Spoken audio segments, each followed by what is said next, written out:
Hello, কেমন আছো তোমরা সবাই? আশা করছি তোমরা সবাই খুব ভালো আছো। তো কয়েকদিন আগে আমি কলেজে গিয়েছিলাম, আর কলেজ থেকে বাড়ি এসে তার পরের দিন থেকে আমার শরীরটা একটু খারাপ হয়ে গিয়েছিল, সেই কারণে খুব একটা ভিডিও ছাড়তে পারিনি। তো সে যাই হোক, এদিকে দেখো আমি আসার সময় বিরিয়ানি নিয়ে এসেছিলাম। এখানে 3 প্লেট বিরিয়ানি ছিল, আর আমি যেই প্যাকেটটা না খুললাম না, মনে হতে এত সুন্দর দারুণ একটা স্মেল বেরোলো, মনে হলো যে আমার অর্ধেক প্লেট এখানেই ভর্তি হয়ে যাবে।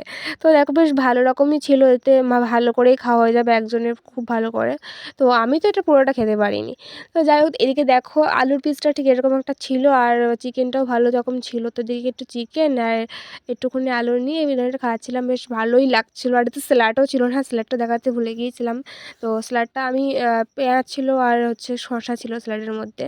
তো বেশ ভালো ছিল, আর প্লেটটার দাম নিয়েছিল 80 টাকা নিয়েছিল প্লেটটার দাম।